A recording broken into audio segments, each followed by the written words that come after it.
सभी विद्यार्थियों को नमस्कार। आज के इस वीडियो में हम एक्सपेरिमेंट नंबर 15 जो एक्सपेरिमेंट नंबर है 15 है और इसमें का है मानव अंडाशय की अनुप्रस्थ काट।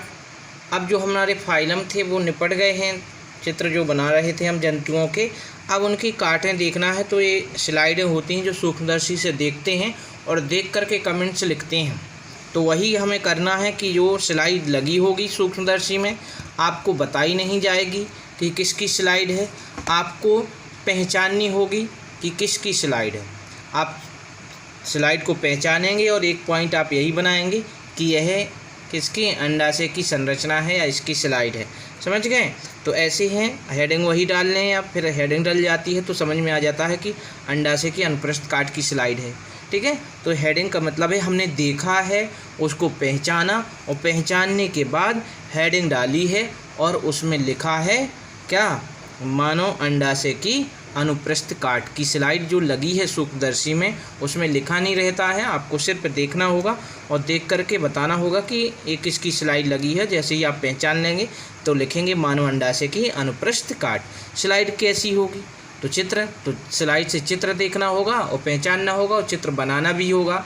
ठीक है, तो अब कौन सा चित्र बनाना है, कौन सा चित्र देखना है, ये हम आपको बता रहे हैं। तो ये है क्या है, अंडाशय, जो मानव का अंडाशय है उसकी क्या है, चित्र है। तो इसको आपको अच्छे से क्या कर लेना है, पहचान लेना है और इसको अपनी कॉपी पर क्या कर लेना है, इसको बना लेना है। ये है मानव की अंडाशय की क्या है, काट है, TS है। ठीक है, तो अनुप्रस्थ काट कहते हैं इसे। तो इस प्रकार से आप लोग क्या कर लेंगे, ये बना लेंगे। और इसमें जो देखो सबसे पहले आवरण सा दिख रहा है जो त्रिस्तरीय आवरण होता है, जिसमें ये तीनों पॉइंट लिखे। सबसे अंदर वाली को क्या कहते हैं, जो ये है ट्यूनिका एल्बुजिनिया। सबसे बाहर वाली जो परत होती है उसे क्या कहते हैं, पेरिटोनियम। और जो मध्य में होती है उसे क्या कहते हैं, जर्मिनल एपिथेलियम।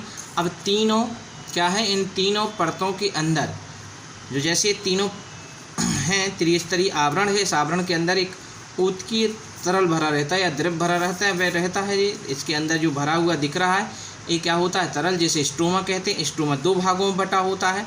ठीक है, कॉर्टेक्स और मॉड्यूला। तो जो किनारे किनारे का एक भाग होता है ये, इसके मतलब जो त्रिस्तरीय भित्ति है इसके किनारे किनारे पर थोड़ा सा गाढ़ा सा होता है ये द्रव्य, जिसे हम क्या कह देते हैं, बलकुट या कॉर्टेक्स कहते हैं। और अंदर की वो जो मध्य में भरा रहता है वो ढीला सा थोड़ा तरल होता है, जिसे क्या कहते हैं, जिसे मेडुला कहते हैं। देखो ये लिखा भी है कि ये भाग का क्या है, मेडुला है। और ये जो भाग है किनारे का, ये लिखा है क्या है, कॉर्टेक्स है। अब ये संरचना वो दो हो गई, दो चीज़ें जानने लगी। इसके आवरण तीन हैं और तीनों भित्तियाँ आपको बता दी हैं कि एक आवरण त्रिस्तरीय है। तो पेरिटोनियम सबसे बाहर, फिर मध्य में जर्मिनल एपिथेलियम, फिर ट्यूनिका, फिर इसके अंदर द्रव भरा जिसको क्या कहते हैं, स्ट्रोमा। स्ट्रोमा में कितने भाग, दो भाग। मेडुला अंदर वाला है और कॉर्टेक्स बाहर का है जो हल्का गाढ़ा है ये और अंदर का पतला सा होता है।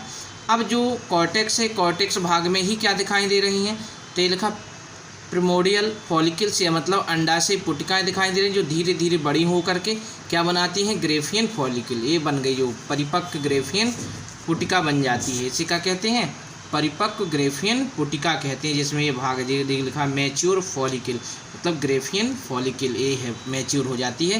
क्योंकि धीरे धीरे जो छोटी छोटी अंडाशय पुटिकाएँ होती है वो धीरे धीरे इस प्रकार से विकसित हो जाती है। जब ये पूर्ण विकसित हो जाती है तो ये किनारे पर आकर के उभर जाती है इसकी सतह से, और उभरने के बाद ये फट जाती है।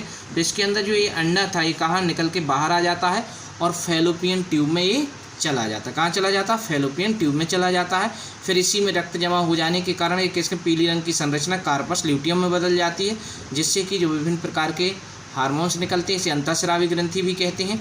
और बाद में अगर निषेचन नहीं होता है तो जाइगोट नहीं बनता है, तो धीरे धीरे यह कुछ दिनों बाद क्या हो जाती है, कार्पस ल्यूटियम, मतलब ये नष्ट होता है और कार्पस एल्बिकेंस में बदल जाता है। तो ये सब तमाम पॉइंट भी लिखना है। तो ये चित्र है, तो आप रोक करके वीडियो को चित्र भी बना सकते हैं।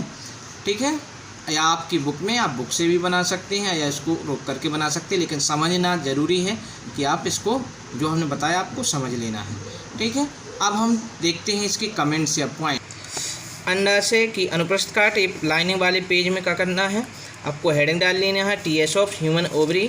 मानव के अंडाशय की अनुप्रस्थ काट है ये। और अनुप्रस्थ काट में क्योंकि जो जितनी भी स्लाइडें होंगी, काटें होंगी, उनका किसी भी प्रकार से वर्गीकरण नहीं किया जाता है। समझ गए हो, किसी अंग की काट है, कोई भी हो, उसका कोई वर्गीकरण नहीं होता। पूरे संपूर्ण जीव का अगर है तो उसका वर्गीकरण होता है, ये बात हमें ध्यान रखनी है।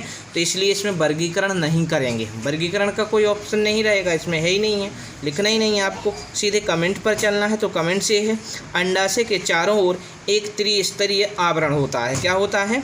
त्रिस्तरीय आवरण है। और आवरण जो है सबसे बाहर के स्तर को पेरिनियम क्या है या पेरिटोनियम, ठीक है, सॉरी पेरिटोनियम, ठीक है, पेरिटोनियम कहते हैं। मध्य स्तर को क्या है? जनन इपिथीलियम कहते हैं, जर्मिनल इपिथीलियम। अंतः को ट्यूनिका एल्ब्यूजिनिया कहते हैं।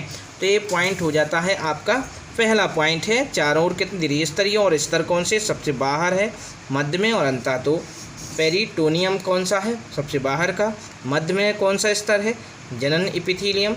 और फिर अंदर सबसे कौन सा है? ट्यूनिका एल्ब्यूजिनिया, ठीक है। इस प्रकार से आगे देख लेते हैं। तो आगे है दूसरा पॉइंट है, अंडाशय के आवरण मतलब त्रिस्तरीय आवरण के अंदर ऊतक द्रव्य भरा रहता, मतलब एक तरल सा पदार्थ भरा है या ऊतक द्रव्य है, वो जिसे कहते हैं।